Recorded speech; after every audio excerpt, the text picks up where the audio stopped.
Like there's been actually a guy that used to work as a rep salesman for Nøgnø. Sean. Okay. He's from there, and so I was with him over in Portland actually. Oh, okay. So he showed me a lot of cool places. Yeah, we were driving all over, and anyway, my career started 20 years ago at Grünerløkka. Okay. So I've been a chef and a bartender and a manager and part owner of a couple of places like Parkteatret, Aku Tiki Bar, Night Talk Diner, and now here Grünerløkka Brygghus. And then I turned into a brewer 2 years ago. So I've been working with a lot of American microbrew beer that we had on the menu on these places, especially Parkteatret. Right. And of course here at the Grünerløkka Brygghus. Try to make it. So what is, like, when you guys are envisioning how you're laying out or the beers you're making, are you watching the American market for that, or are you just doing your own thing? Not really indeed, but of course with the internet I have, of course, every month I get this American magazine because you're so ahead, many years ahead. So of course we check out what's going on there. Right, and you're like, internet magazines. So of course I learn a lot from this. So then we probably make some beers that's similar, some with a Norwegian twist. Like we pick some herbs in the forest that they used to spice the beer with back in the Viking times, for example. We have this crazy beer, in the Viking beer. I with saw this. that when I wanted to give that a try. What is that? Like, That's, what is that Viking beer? Like, well, the story is that the Natural Historic Museum in Oslo asked if we could do like a replica. Can you say replica? Yeah. Of a ancient Viking beer. So what did they do? Well, they had bog myrtle in. They had I don't know the English names, but it's called Rylik, and they had juniper. It's juniper tea. It's called Einerlåg in Norwegian. That's still they use on the west coast in a special place called Voss. So there's a little brewery there that. Voss Brewery, right? Yeah, they're a friend of mine. So I invited them to come over. So we picked some of this stuff in the forest. So and we made this juniper tea. You actually like the stuff in the tea is like. That's the juniper, like the what do you call that? Not the berry, but the whole. Right, the leaf or the bush. The bush, sure. yeah. You put that in the mash tun and add water. You make a tea. It's called Einerlåg. And still, they do that on the farm over at Voss, and they have their own yeast called Kveik. Okay. So it's also very. Did you use that yeast in the beer? Yeah.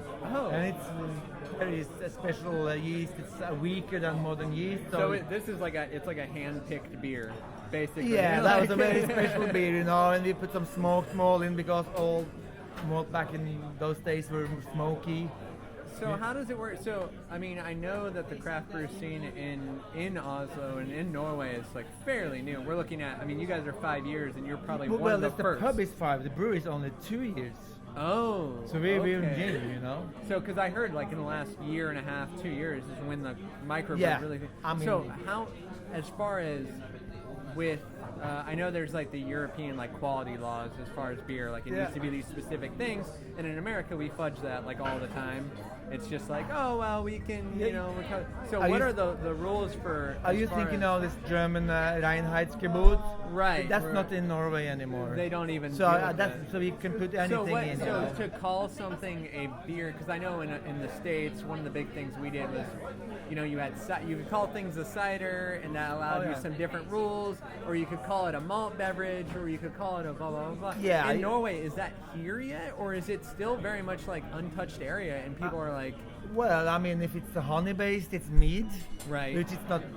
It used to be popular. I guess that was the Vikings party beverage, right? The regular beer that we tried to do a replica of.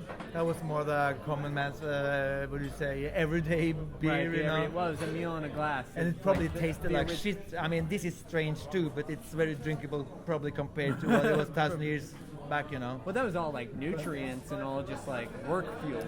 Yeah. Like that's all you would and weak, eat. Yeah. Probably very weak, and maybe very sweet and weird. But they put this bog myrtle and stuff in though, and juniper, very common. Or hallucinogens, depending on what. So we put this stuff in some of our beers, like special seasonal beers.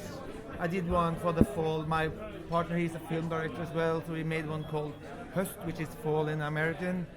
And that's a saison with some rye and this bog myrtle in as well. So we do very American influenced microbrewed beer with some is a copy or our own versions of it, also with some Norwegian ingredients.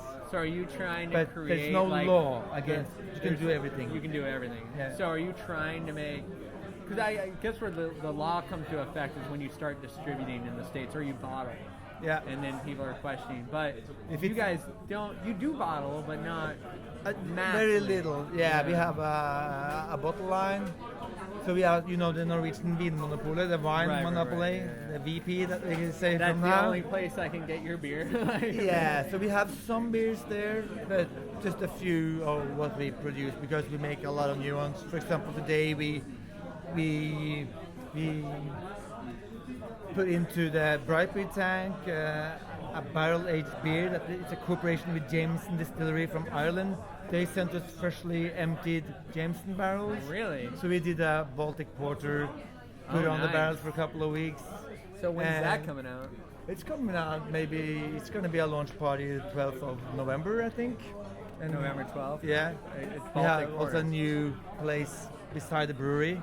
Okay. It's 2 blocks away from Oh, yeah, here. yeah, yeah. It's called Vespa and Humla, where it's not so beer geeky as this. It's that we have 10 taps from the brewery and 20 bottles, like mostly Belgian stuff.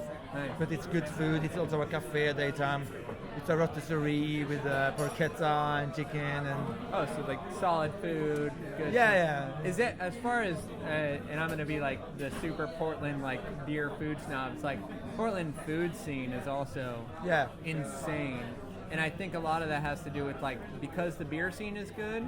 It makes sense for a craft brewery to be like, okay, I also want good food so people can eat because you make more money on your food than you do on your beer in the long run and things like that. So But we do more money on the beer, actually. Do you? Yeah, but I think I know where we are going, but we are a little bit ahead. So you're progressive as far as food goes. You guys are trying to like. Yeah, do I mean the that's next my good dream. thing. I mean we have some decent pub food going on here, but Right. Yeah. over there it's a little bit Upper upscale. scale. But it's I try to get the head chef. He's really good to get more into beer and food pairing, but that's very new to Norwegians. I think it's first to establish the, Well, I feel like the you guys, beer scene and then try To get the food to scene on improve. top. Yeah, I Well, mean it's there's a lot of pretty- good restaurants, but not with None beer of them and are food. great. I mean, there are great ones, but really, like the food, like you're like, oh, it's all right. Like Yeah. this is good. It's Yeah. good. But It's there's been plenty of times where I'm like, well, I make a better burger at home. yeah, I know. You know, kind of thing. I know. So, I mean, also It's a way to make go. it affordable. I know, I think some of the craft breweries in town, it's great, everyone's here, but to make your beer not 100 kroner a pint, like You some of know. the craft beer, it's like, how do you balance that moving forward? Because you want to stay. I think one of the good things with like Portland scene is that the price discrepancy was there. Like a Budweiser's $2.50, but your craft IPA is $3.50. So that's not much. It's a buck more. Everybody Like, knows that So- Norway is the most expensive. expensive. So are you guys And the working on reason- ways to work around that The at the bar level? You know the reason it is so expensive is the alcohol tax. Right. You know, to produce a beer, it's not that expensive, but the tax is probably for a liter. I mean, the price of the key keg is the same as producing it per liter. Right. Maybe 4 or 5 So you're kroner doubling per the liter. price because- The extra tax, and then you have the regular tax, and then you have the alcohol tax, which is tremendous. You know, it's so high. That's why it's expensive. It's the alcohol tax that does it. Of course, the production is probably Right, everything adds the to labor is cost, a little bit yeah. more expensive here than other countries, I guess. But Because of the basically, taxes again.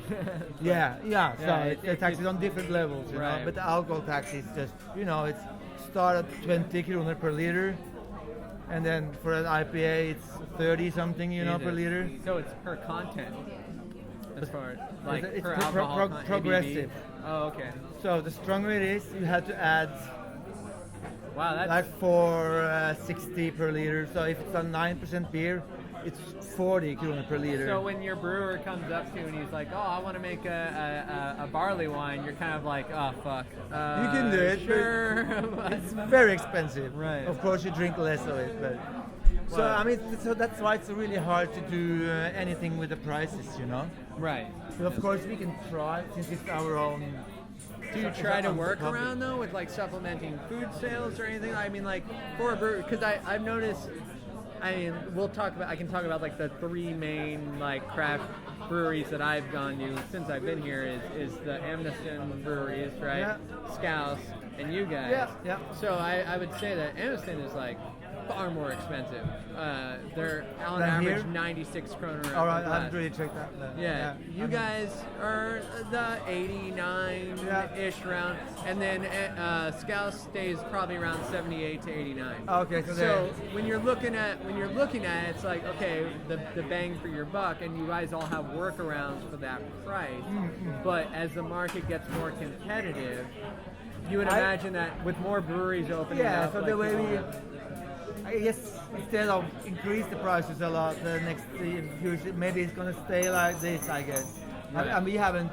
We also sell kegs to other bars. We haven't raised the prices since we started. Right, you know, right. 2 years ago. So I mean, I think but still we just try to make the brewery more efficient. I mean, we only 2 years, so it's been like a really steep learning curve. Can you say that? Yeah, learning curve. Yeah. Yeah. So I think you guys. I think you guys have hit the learning curve. Yeah. I feel comfortable. I've had enough of your beers that I'm like, I could bring some of these back to Portland, and people would be.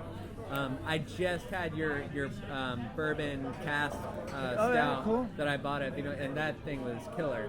Cool, thanks. It was amazing. Cool. I think I said it was like an endless kiss that lasted. It was like some random. Like, I appreciate it. So, yeah, it was a very solid, we good. try to do something. I think we have a quality, basic understanding of brewing beer, and from now we can just be creative and keep the quality and maybe increase the quality. You know, it's a lot of things you can do. So are you planning for? Is there a pumpkin beer coming out for the pumpkin Actually, season? not this year. Crow is doing one. I just Right. talked to Crow. I deliver some beers down there. Right. And I just talked. If we have a pumpkin soup, we should have. But I just studied how to do it. But we're going to do on Monday a collab with Parkteatret Bar. It's a venue just down the road.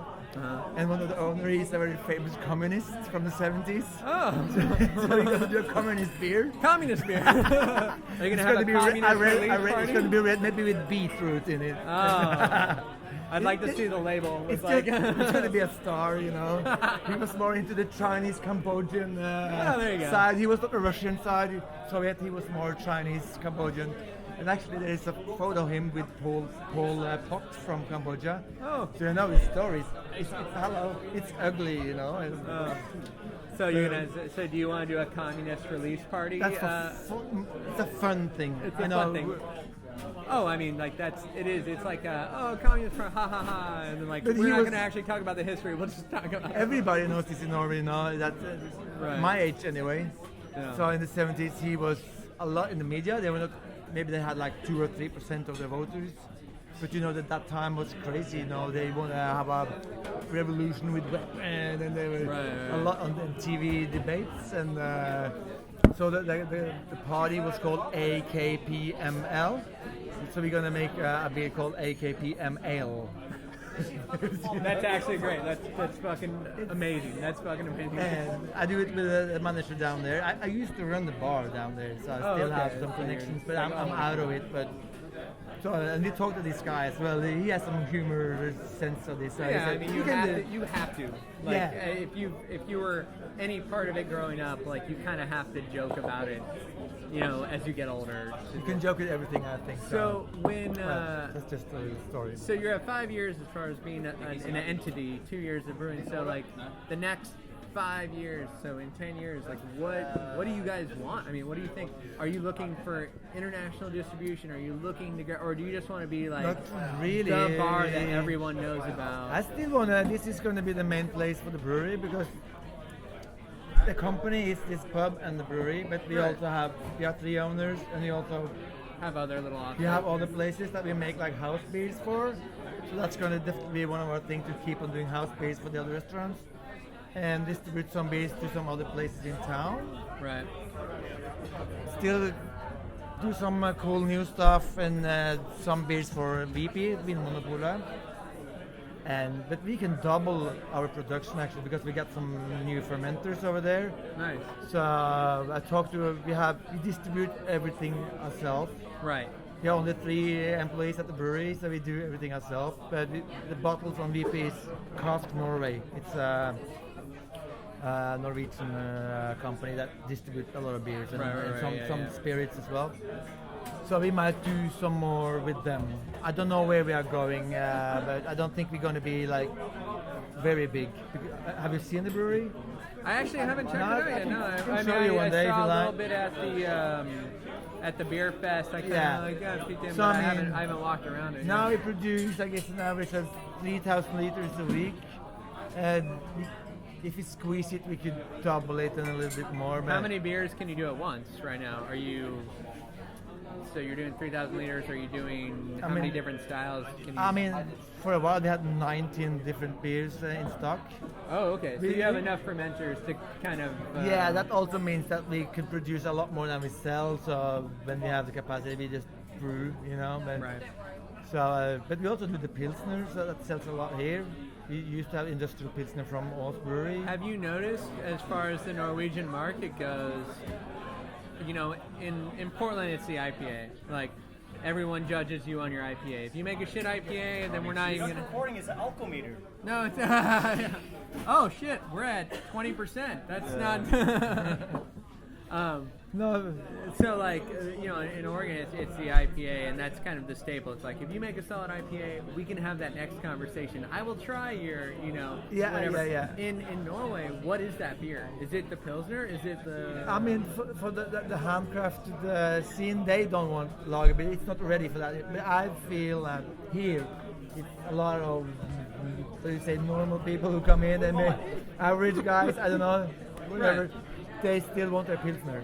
They try some microbrew beer, couple of IPAs. No, I want the... It's a mix, but after a couple of Give those... me my Ringness again, or whatever. well, they want something lighter, I guess, and still the Pilsner is strong. But handcrafted Pilsner is not so common, So we make a Pilsner which is not filtered, it's not pasteurized, so it's more flavors. It's still a clean product, but it's more flavors. And that's becoming, I think... In the States at least, the Pilsner has kind of a little bit of a stigma because it is that, like, the American, like the, I guess that's how we started this microbrew beer revolution was against Budweiser and the crappy beer. And so it was the IPA, it was the hop forward monster. But that's something else. That's close to water. But this beer, it is a good Pilsner. I think it technically is just water with beer flavoring. Yeah. It's like a sprinkle of beer salt on it. Like. But a well-made Pilsner, it's a good beer, No, well, there was a brewery that popped up out of Olympia, Washington called Orlison, and they're a Pilsner brewery. Yeah. And they have a red Pilsner, they have a Pilsner Stout, they have and they're, I fucking loved them. I thought they were great. Yeah. But again, like in the States, there's certain things you can't put on your label because it drives people away. So the second someone sees Pilsner, there's an idea. Or if you say brown ale, like people are like, oh, fuck that. Yeah. And I'm sure that, like, I've noticed, like, the biggest thing I've noticed here is, of course, like, Norwegians like the lighter beer because you still make a Saison and it's, October. Yeah. You wouldn't get away with that in the States. People would be like, it's October. What the? It's a summer. Yeah. It's like Kolsch and Saison. They have the same season. Outside of that, it's a nail in the coffin. Like for us, it's getting a little bit more into a whole year product because the one I will release, I just kegged it. The fall beer I talked about. That's more amber in color, and it's more. It's 6% and it's a bit darker than our summer version is really light. Really light, yeah. So I guess I'm going to make like a Løkka Saison that's a whole year Saison. I don't know, but anyway. I also do Saison with spices. I've been doing a ginger Saison. I've been doing a lemongrass Saison, which is nice. So do you come up, do you yourself like get a wild hair up your ass and be like, I want to do this idea, and then you talk with the brewers and you're like, let's do this crazy thing. I'm the brewer and create the recipes now. You do that? Okay. Yeah, can do whatever we like. You're like, whatever, I want to, this now. Okay. Yeah, we have the IPA, we have the Pilsner and a few other house beers. So what's your like dream So like my dream beer, if I could make this like one beer and I have it, like the taste is in my brain, but I want to do a mint mocha coffee stout, you know, like that's my like the perfect. It's got to have like a perfect taste to it that I don't think I'll ever achieve, but I've tried. So like, what is your like holy grail beer? Like, I don't know. I could make this one that's like, I'm not sure. That taste, you don't have that. I'm not sure because I just still feel I'm very young as a brewer, you know. So you're still like, I still just like to try everything. And what's your favorite I'm more like style frustrated. Right now? Like, what are you just like? Oh, I'm all. I mean, like I just said, I've been doing this. Actually, I kind of like the Baltic porter we do with lager yeast because it's a bit cleaner in profile. I like to do lager beers actually these days. Like I think it's really cool.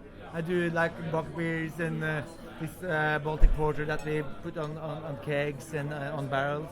Kegs? Barrels. Yeah, kegs. Well, barrels, same. Yeah. Oak barrels. Yeah. Barrels. Oh. So you're barreling barrel aged. Yeah, barrel aged them. Oh, that's very cool awesome. to do. Yeah. We put a saison on some used, the bourbon stout you tried, the barrel aged bourbon stout you tried. Yes, I did. Yes, I have. So when we suck out all the flavors from the barrels, we put a saison. It had such a vanilla flavor. Yeah, to that. it's a lot of bourbon. So nice. Yeah. But after 2 batches, then it's getting weaker. So we put a saison on, put it out to the warehouse, and now it's a Breton, our first Brett beer. So in 1 year. Nice. So I'm very excited about how that's going to be like. So are you looking to do I just want to do one-offs? create. Do you want to do more one-offs, like small batch, like crazy stuff? We have like 8 to 10, would you say, staple beers? Like regulars. That we have to do, regulars. Like the IPA and the house beers for the different places. And then you have a bunch of others. Right. And then I just want to do a lot of things. With barrels. So definitely. What is the, and this More is Belgian going to sound beers. like a stupid question, what is, so in America we have GABF, right? If you get a gold at GABF, like you're... What is that, GABF? The Great American Beer Fest. Oh yeah. Right. In Colorado? Yeah. Denver. Yeah. Just happened too. Yeah, it's big. I want to go. I haven't gone yet. But so what is the equivalent of that here? Or is there one? A festival? Yeah, like where they rate your beers and where someone says, yeah, this is like... Yeah, you have this app Untapped. You know about that one? I know Untapped, yeah. Yeah, that's probably the one. Is there one in Norway, though? There's not one... I don't think there's any... No, but there's a social... like a competitive beer festival in Norway. Well, in Oslo, we have the small Grünerløkka microbrew beer festival. Have you heard of it? But that's not a competitive thing, is it? What do you mean by this? Like where your people you submit something to be judged and then things like that. Oh yeah. Oh, you can. Oh yeah. Okay, you can join in. It's a conversation. No, you can make fun of it. He said he was not supposed to drink today. I talked to him earlier today. Oh, and he's not drinking. This is a Tilkin Gus. That's he's savoring. That's different than drinking. Yeah. I'm just making fun. Yeah, I said I shouldn't come. Pop by. I mean, this is our place. It's 5 years old. I had to. You're like, I should probably make an appearance. Yeah, but you say a place where we can compare beers and. Oh, you're fine. I'm sorry to interrupt. Du är norsk. Ja. I somrar på Grünerløkka collecting beer labels. I know. I remember you. Yeah. So I'm here to ask if you can help. Some new ones. Oh, yeah. Labels. The other guy, maybe not from your group, snakket med meg her om dagen. Vi har ikke så mange nye egentlig, for de 2 nye jeg har lagd, de brukte vi opp alle. Det kommer noen nå. For de flaskeetikettene de vil ha. Ja. Så hvis du må kontakte meg om noen uker igjen, så har jeg kanskje et par-3 nye til deg. Men har du mange, tror du, nå? Du kan komme bort i morgen, men jeg er egentlig på lager og rydder i morgen. Okay, Hvor lenge er du her da?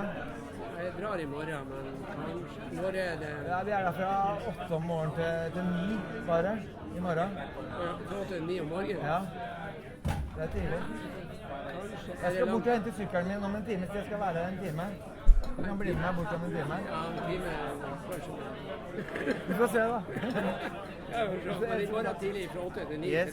til på lager. Og lageret, er det i bygget her, eller? Nei, det er borte på bryggeriet. Er det langt unna? Det er 200 meter, 300 meter. Hva er adressen? Københavngata 4. Bak Café Vespa og Humla. Ok. for show med kommer det til Norge. Ok. Ja, cheers. Samler du på flasker selv? Nei, vi bare tar vare på noen da, som vi bare har til utstilling. Kan ikke samle på alt. Where do you come from? I'm from the States. I'm originally from Portland, Oregon. Yeah, so. I came from...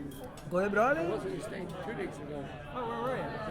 in Milwaukee. Milwaukee, Wisconsin. In an international brewery extra meeting. Oh, nice. Yeah, so you, I do want to talk. Are you going to be around? Here, tonight, for a little bit. Like another pint? What do you think about it? I'm doing a beer blog. That's why I'm interviewing you. So, because I'm a beer rep in Portland. Vi blender den i dag, ja, over på Brewery. Looking at the differences. Litt sånn clean, litt mildere i smaken. Vi lagde en Bourbon Stout for et par måneder siden. Den blir mye kraftigere med vanilje og heftig. Den her blir litt mer sånn nobel i smaken. If you want. If not, we'll just grab them here. Yeah. I'll think about it. Yeah.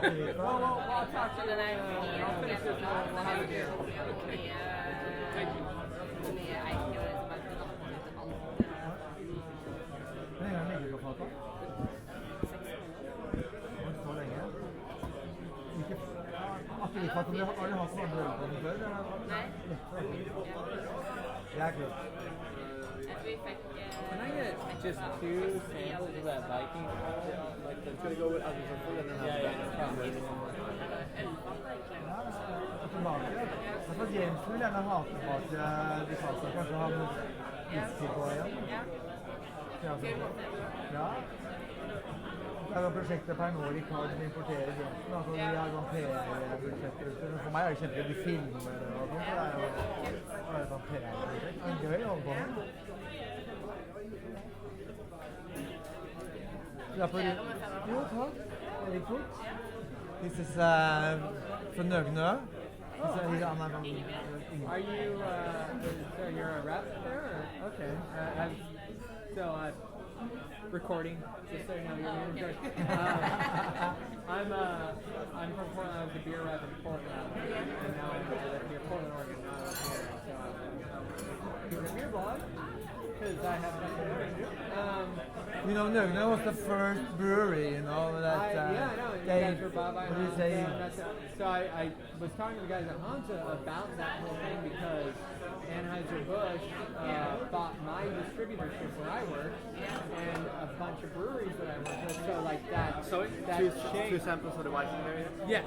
Yeah. I wanted to drink this with you and just have a couple. Oh, I haven't had it in a long time, so that's interesting. I haven't had it ever. So which one? Remember that? The Viking. Oh, the Stuggen. Yeah. You know, Stuggen means the ugly one.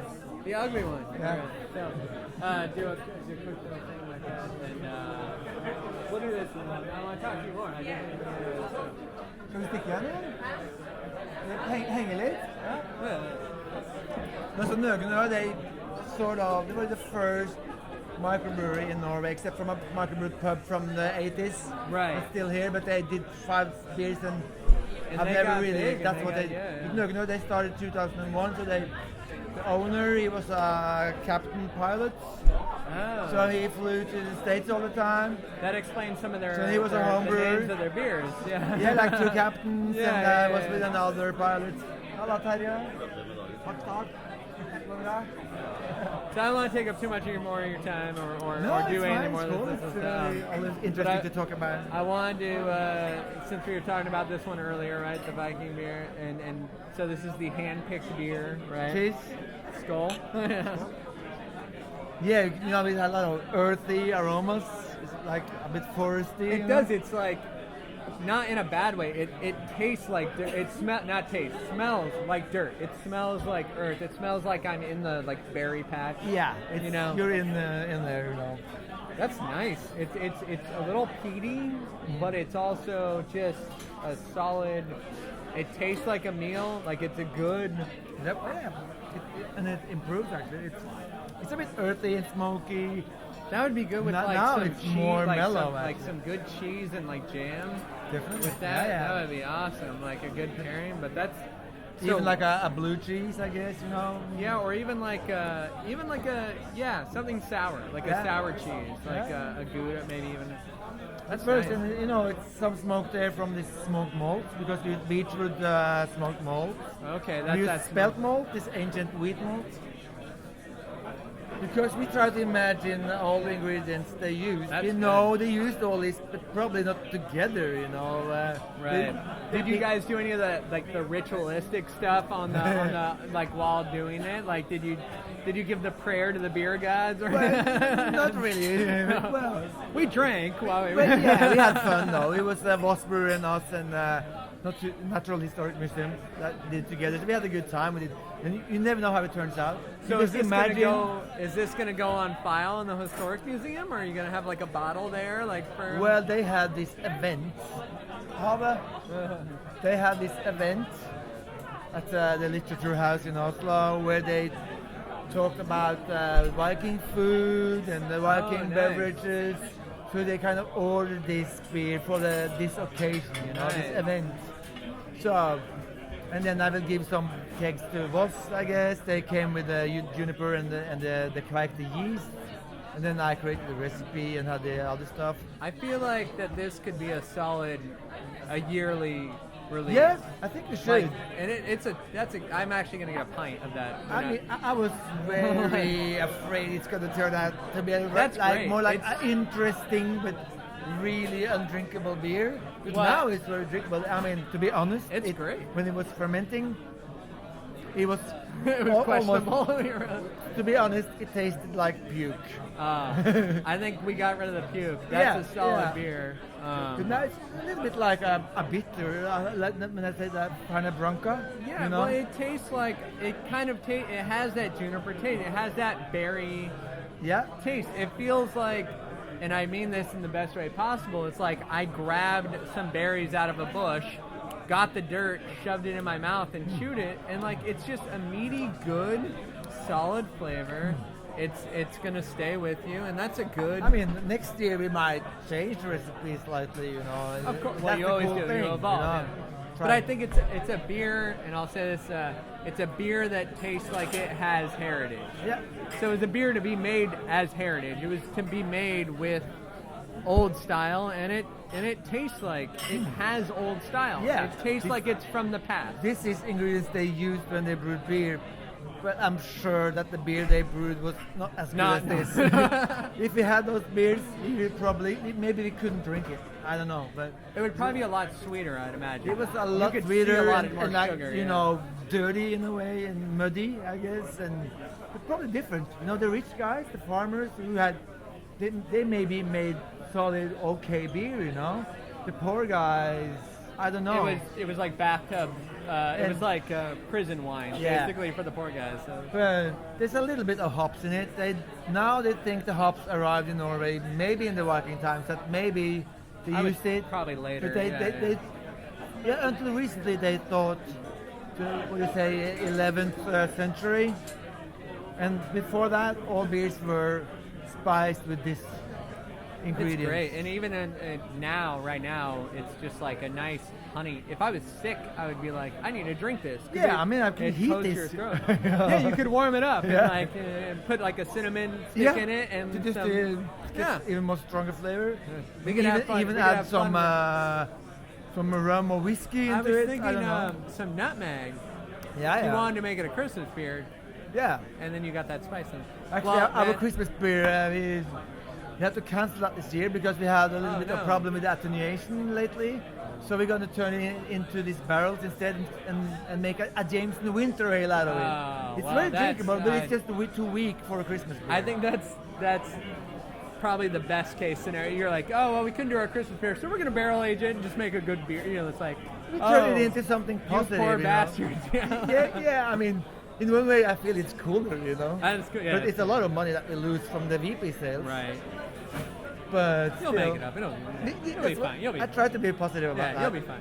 Yeah, I You'll mean, still be a beer mogul. You can Scrooge I McDuck think dive into your that's gold the beauty coin. and also the danger of running a microbrewery, because it's Anything can happen. The equipment is very manual. It's like a big homebrew. It's professional, but still you have still to homebrew, you have yeah. to use your fingers. Yeah. It's no computers. Well, It's just manual valves. and it's fun. Like And the thermometers are very manuals, and you know, sometimes the temperatures could be a little bit different when you mash in, you know. Right. So we still have to So do you still feel after now 2 years and 5 years running the business, are you still doing it with your friends? It's still fun. It's still. Yeah, I still feel Do because you still just feel like the young guy that's brewing beer think- and just fucking around? I think and now having that fun? really now I feel more confident because the first 1.5 year I had the other head brewer. He trained me. Uh-huh. He come from Håndbryggeriet, the second brewery after Nøgnø. Håndbryggeriet was the second one. Right. So they kind of, what do you say, clear the path. Right. Yeah. For They open the door. Open the door for the rest of the brewers. So they've been around since beginning of 2000, and now the last few years, as we started to talk about earlier, the last 2-3 years, now it's popping up microbreweries. Yeah, it's crazy. Now it happens in Norway. And you know what? They're all. I mean, everyone's doing good. And I hope that the community. I don't know what the community's like, but from what I get, it's a very like. We're all friends. It's a big community. I heard that's the story back from the States as well. The first 10, 15 years, it was like a community feeling. It still But then is. it started to be a little bit sharper. It's there, but Portland is still Friendly? Portland, it's for as many breweries as they are, like Yeah. it's friendly. And I know like guys like Lervig are hanging out with guys in Portland. Yeah, And I actually, know there's a connection. Mike Murphy, Murphy, the American, he helped us set up the gear. So he actually helped me or Really? us. So we bought the brew house from him, Wow. from Mike. Oh man. Okay. He lived in Italy for a while. Right. He's a legend in Italy. Oh, he's a legend everywhere. Everyone Actually, knows who Mike Murphy we is. have a stand. Europe is this weekend. So Federico, our other brewer, he's Italian, half Belgium. He's there with Mike now with 48 kegs from our brewery. So that's our first export actually. When we Man. talked about that's little. I want to go. So and JP, he leaves tomorrow. Oh, he's going. So it's a big festival in Italy. So Mike is there from Lervig and we are there. So Mike invited us. He's a legend in Italy. And then he moved to Denmark. Right. And they started to produce some equipment called JTM. The M is for Mike Murphy. Right. And so the prototype equipment is a 1,000-liter brew house. He brought to Lervig when he got the job there. He was standing in the corner there. And then we got in touch with him. So yeah, I can tell you this. It's a second-hand prototype. Shit. So it still says Lervig on a tape. Oh, that's awesome. You know? That's awesome. So he helped us set up and buy all the fermenters from Italy, and oh, that's so fucking. so without him, the setup wouldn't be like that. And It'd then be yeah. and then we got the other head brewer from Håndbryggeriet. So he was there for 18 months and trained us. And now we're at Svalbard. You know Svalbard. Yeah. It's a small island. It's the northernmost brewery in the world now. They just opened 3 months ago. Oh. It's the closest island you can come before the Arctic, Right. the North Pole. Yeah.